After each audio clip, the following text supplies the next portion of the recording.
Right, here's the latest experiment. I bought this cross-cut paper shredder. I've modified it. I've taken some bits off the paper sensor. I've got rid of that and bypassed that switch. I'll show you that when I get into it. So I'm still playing with this. I did make it so I could run this in reverse here, but it didn't shred that well, and the danger is just too much. I would have had to make a couple for this. So I'm going to pull it apart again now. There's 7 screws, a secret screw in the middle there. 1, 2, 3, 4, 5, 6, 7 screws. And when I get it apart, I'll show you what I did. Okay? Now we've got apart, I'll show you what I did initially to start with. This cover here, which is in the top, is held in with 6 screws. And now I took that off and make some more room in here. Now the whole trick to the whole thing was this switch here. I hope you can see it. It had this lever on here, so when you push paper in, it told it to start.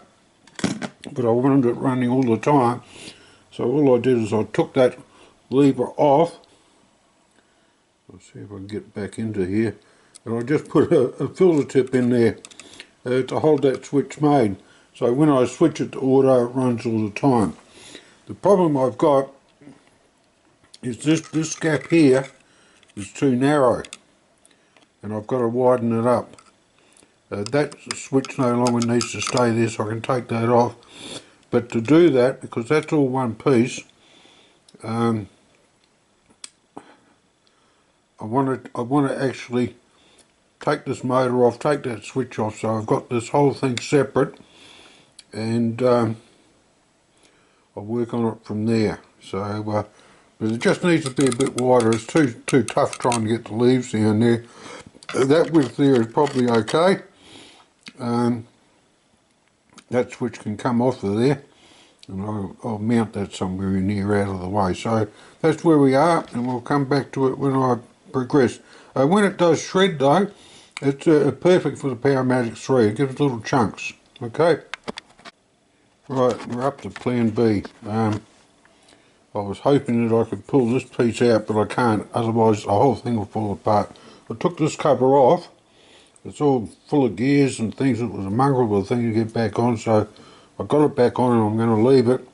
What I've done is I've undone this circuit board, which is the on and off switch is there, and this switch that tells you that it's on the bin, that just popped out in that lead. It just makes it easier, so when I cut this with a Dremel to open it up, I won't get this whole lid full of plastic. So after I've done that, I'll put it back together and we'll see how it goes. Alright. Right, this turned into a major operation. I did my old trick with using the blowtorch to heat a knife and cut through here. But then I found these, what a pig's breakfast, never mind, work it out. I've got to get rid of these, that's the problem. And I finished up all these gears I had to pull off. The end plates, and there's the cutters. And there's a tiny little circlip that holds the gear onto there, the main gear. And if I get one shot at that, if I lose it, I'm buggered. Anyway, that's what I'm going to do now, is I'll break those off, and then I'll be able to just cut them through, and we'll be away. Okay. Right, after a few hours of playing with this cross-cut shredder and modifying it to hell and back, and not something I'd recommend you do unless you're technically and electrically motivated, it failed. Well, it failed in as much as it produces stuff that's okay for pipes, and it would be something that if I was a pipe smoker, I'd use it for that. But for the Powermatic 3, nope.